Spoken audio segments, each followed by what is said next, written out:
At JBN, we keep you informed. I am Michelle Jones, and in the news, airport guard praised for honesty. On a return flight to Jamaica on Sunday, Kadina Coat, 32, purchased a duffel bag which came in a pouch at the Miami International Airport to replace one of her bags which had torn. She packed her belongings in the new bag and then put her purse and some of the items in the pouch. Coat recounted that the flight was fully booked and there was limited cabin space, so passengers were being asked to check their carry-on bags. As she waited in line to board the aircraft, Coat rested her belongings on a wheelchair. The moment the flight took off, she realized that she did not have the pouch in her possession. She cried frantically and reached out to a flight attendant who took her contact details and promised to make checks in lost and found when she returned to Miami. Unknown to her, the pouch, which she said was the size of a lunch kit, was checked on the flight. Her purse had approximately $500, Jamaican currency, local and international bank cards, her driver's license, voter ID and health cards for herself and her children. She said she was hopeful that it would be found in Miami, so she did not reach out to the financial institutions to block the cards, but kept a close watch online to see if they were being used. Coat filed a complaint online with Miami International Airport on Monday morning, and around midday, she received an unexpected call from Travis Smith, a guardsman aviation security attached to the Norman Malley International Airport, NMIA in Kingston. The 29-year-old, who has been working at NMIA for over 8 years, said while doing a walk around, he observed a bag handler whose primary role is to take bags from the carousel, removing a purse from under a counter. I signaled to him and asked what it was. I took it from him because normally when you find stuff like that, it is supposed to be submitted to the duty officer a log to be made. I told my colleagues that I found a purse, but I would not go through it yet because passengers from a flight were in the customs hall, Smith said.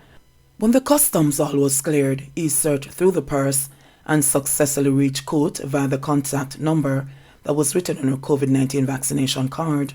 When I told her that I found her purse with a sum of money and other valuables, she burst out in joy. She was really delighted to know that somebody found it, she said. The pouch was handed over on Monday evening, and Coat has since reached out to guardsmen to commend Smith for his honesty. Every day I hear about murders across Jamaica, and I think his action has restored my faith in humanity. Just the thought of having to replace all of my cards and IDs was frustrating, so I'm glad he found it and was honest, because usually in these cases, people just take the money and discard the remaining contents, Coat said. Smith said he was grateful that Coat chose to express her gratitude with a gift. She surprised me with a Gucci cologne that she bought for her dad while in the US. I don't know if it was a birthday gift, but she told me that I was deserving of it, and she also gave me local money. It's just a part of my function, and anybody would want their valuables to be returned, he remarked. 2 food vendors shot in Montego Bay. 2 food vendors are now nursing gunshot injuries following an incident in which they were attacked by a lone gunman at the Montego Bay Transport Center in St. James on Thursday morning. It has been reported that shortly after 4 a.m., both vendors, who sell hot meals at the entrance of the transport center, were attending to early morning customers when they were approached by a man who brandished a handgun. The gunman opened fire, hitting both vendors, before he escaped on foot. The police were summoned, and upon their arrival, the vendors were discovered suffering from gunshot wounds and were rushed to hospital. They were treated and admitted in serious but stable condition. St. Ann man stabbed to death during dispute. A man was fatally stabbed during a dispute in Retreat, St. Ann on Tuesday night. A suspect is in custody. The deceased is 25-year-old Daniel Codner of Retreat in Brownstown. It's reported that about 10 o'clock, Codner was walking along the road in Retreat when a man approached. An argument developed and a knife was used to stab Codner several times.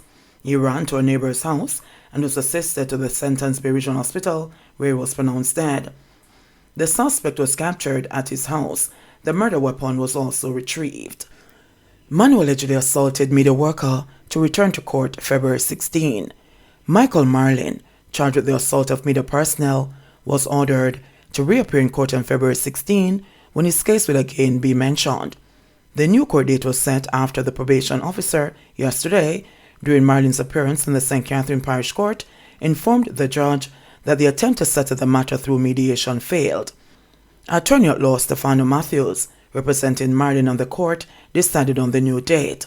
Marlin, 35, otherwise called Big Ed, of Homestead, Spanish Town, St. Catherine, is answering to charges of assault, occasioning bodily harm, and malicious destruction of property. He allegedly assaulted a cameraman and damaged his camera on November 20 at Homestead Primary School in Spanish Town, St. Catherine. He was subsequently arrested and charged by the Spanish Town police. Man was shot by a cop freed of gun charges. A man was shot in his buttock and thigh by a police constable last August and then hit with gun charges after being accused of pointing a weapon at the lawman was on Wednesday acquitted in the gun court. The defendant, Ricardo Officer, was accused of being one of two men who jumped the policeman's gate and went into his yard in Eltham Acres, St. Catherine, on August 12, 2021, about 11:30 p.m.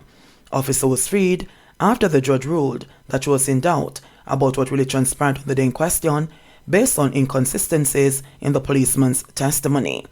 The judge also found that the defendant's injuries were not consistent with someone who was facing a shot in a forward position.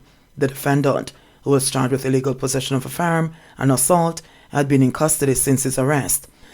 The constable, in his statement, alleged that he saw both men from his window and that when he shouted to the men and identified himself as a policeman, Officer pointed his weapon at him.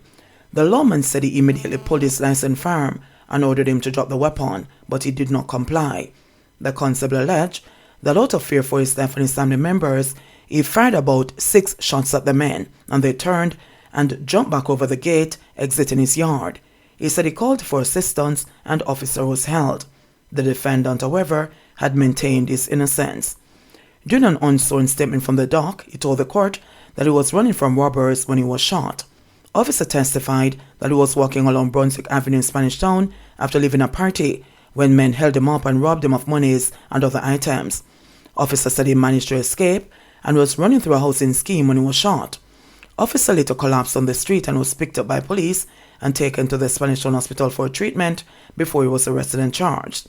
In the meantime, attorney at law Shamar Hansen said his client is happy that he has been exonerated but is contemplating suing the state.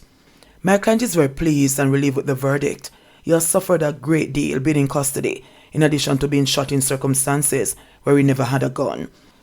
I gather Indicom is investigating the matter and that should take its course. As for my client, he'll be considering all options available to him and will move forward from there, he said. JDF senior officer accused of sexual misconduct asked to resign. A Jamaica Defense Force JDF senior officer accused of sexual misconduct has been asked to resign from the organization following an internal investigation. In a release on Thursday, the JDF said its investigation, which began in October, found that the soldier breached its Sexual Harassment Prevention Policy 2018 and the Personal Relationships and Fraternization Policy. The JDF said its defense board has since called for the resignation of the officer, which will result in the termination of all benefits post-service. It said the victims have been advised of their right to make official reports to the police. The JDF reiterates its zero tolerance for actions that are in breach of its policies and continues to implore service members and civilians who are aware of any breach of any policy to use the approved processes to report them, the JDF said. In March 2021, 2 male soldiers were charged with the rape of a woman soldier at Up Park Camp. 2 months earlier, a JDF officer resigned amid allegations of sexual misconduct. St. Ann SOE nets 25 in first week. Several people who were wanted for serious crimes have been included in the 25 taken into custody in St. Ann during the first week of the state of emergency, SOE, in the parish, which Commandant SSP Dwight Powell called tremendous results.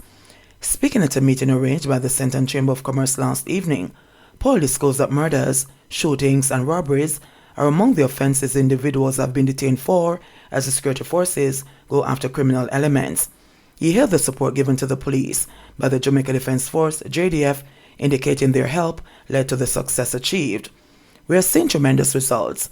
My only wish is that we could have this for more than 30 days, Powell said. Powell welcomed the SOE as he believes it gives the lawmen added power to treat crime and criminality. It's reassurance to law-abiding citizens in St. Ann, but a terror for criminal elements. There's absolutely no hiding place in St. Anne for criminals, he stated. Powell told the meeting at the Sir John McDowell Conference Centre that while he was concerned about the crime rate in the parish, he was not worried, as the crime problem is not out of control and was being managed. He admitted there was a challenge with robberies, as the figures almost doubled compared to last year. For 2022, there have been 96 robberies recorded in St. Anne, compared to 49 for the corresponding period in 2021. The parish has also seen a jump in the murder figure, with 63 murders recorded since the start of the year, compared to 50 over the corresponding period last year. In 2020, during the pandemic, there were 17 murders over the same period. In response to a question from the audience, Powell said, although the police have the power to restrict movements under the SOE Act, they have decided not to do so as yet. He disclosed that some social events have had their time slashed by 2 hours, with those originally scheduled to end at 2 a.m. now required to end at midnight, while those with midnight deadlines originally now have to end at 10 p.m. Powell appealed for motorists to exercise care on the road and disclosed that there have been 41 fatalities from 31 fatal collisions so far, compared to 32 fatalities from 30 fatal collisions in 2021. 8 of those deaths have been as a result of crashes along the Londonderry Main Road. In sports news, Clarendon College beat Jamaica College 3-0 to win Oliver Shield. Clarendon College won their 5th hold on the Issa Oliver Shield title with a comprehensive 3-0 victory over Jamaica College at the National Stadium East Field on Wednesday, the biggest loss of the Manning Cup team in years. Clarendon College outplayed Jamaica College and were rewarded with first-half goals from Marquis Reed and Devontae Hodges, while Kaim Dixon added a third in the second half. It was Clarendon College's second title of the season, after they had earlier won the Costa Cup and ended Jamaica College's dream of a third title, as the Kingston School had won the Manning Cup as well as the Issa Champions Cup. It was the second straight time the Lenwood Heights coach Clarendon College were beating Jamaica College in the Oliver Shield, as this game was a repeat of the 2019 playoff. Wednesday's loss was the first for Jamaica College across all competitions this season, and they were outplayed over the 90 minutes by a more urgent Clarendon College team that got off to a fast start and were up 2-0 after 22 minutes. After missing 2 early chances, Clarendon College went ahead in the 19th minute when Reed was well placed to be the first to rebound from Jamaica College's goalkeeper, Rascal Rose, and fired it back into the far corner. Hodges made it 2-0 3 minutes later when he volleyed another rebound from the edge of the Jamaica College 18-yard box, beating Rose low to his left goal post. Jamaica College just missed pulling a shot back in time added on at the end of the first half, when Tyreek Zemeny's glancing header was well saved by Clarendon College's Romeo Daniels. Dixon put the icing on the cake in the 84th minute when he got by a tired-looking Jamaica College defense on the left side, dribbled into the area, and fired past Rose into the far corner of the goal. JBN, we keep you informed. Please remember to subscribe, like, share, leave us a comment, and click the notification bell to receive our daily news items.